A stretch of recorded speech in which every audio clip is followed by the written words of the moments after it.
अस्सलामुअलैकुम।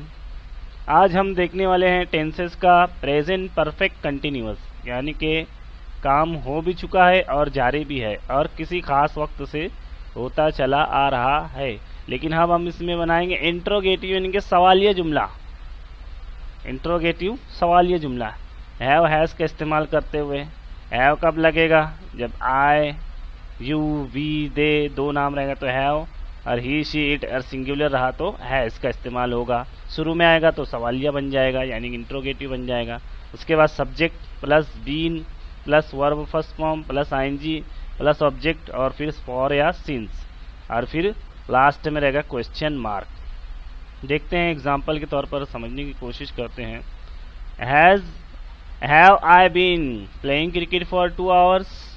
क्या मैं 2 घंटे से क्रिकेट खेल रहा हूँ? Have you been going to school since 2020? क्या तुम 2020 से स्कूल जा रहे हो? Have we been learning English for 10 days? क्या हम 10 दिनों से अंग्रेजी सीख रहे हैं, या फिर क्या हम 10 दिनों से अंग्रेजी सीखते चले आ रहे हैं? Have they been cooking rice for 7 minutes? क्या वो लोग 7 मिनट से चावल पका रहे हैं? Has he been calling me for half an hours? क्या वो मुझे आधे घंटे से कॉल कर रहा है? हैज़ सी बीन शॉपिंग सीज for his childhood, her childhood? क्या वो अपने बचपन से ही खरीदी करती चली आ रही है? Has it been raining since morning today? क्या आज सुबह से ही बारिश हो रही है या होती चली आ रही है? Has Ahmed been teaching in school since 20 October 1990?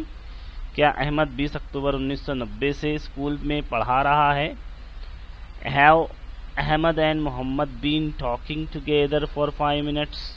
क्या अहमद और मोहम्मद आपस में 5 मिनट से बात कर रहे हैं? Has anyone been calling me for a week?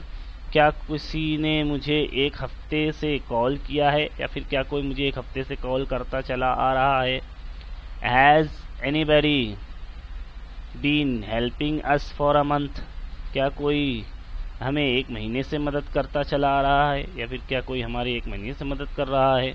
इस तरीके के जुमले इसके अंदर बनाए जाते हैं।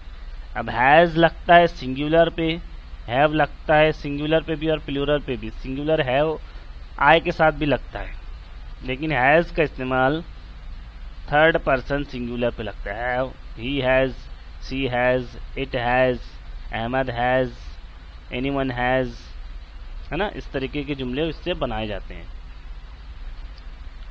फॉर का इस्तेमाल किया जाता है क्वांटिटी के हिसाब से और कच्ची टाइमिंग के लिए। सिंस का इस्तेमाल किया जाता है पक्की टाइमिंग के लिए। और उम्मीद है वीडियो आपको पसंद आई होगी। हमारे चैनल को सब्सक्राइब करें, लाइक करें, कमेंट करें। इस तरीके की डेली वीडियो के लिए हमारे चैनल को ज़रूर सब्सक्राइब करें। मिलते हैं अगली वीडियो।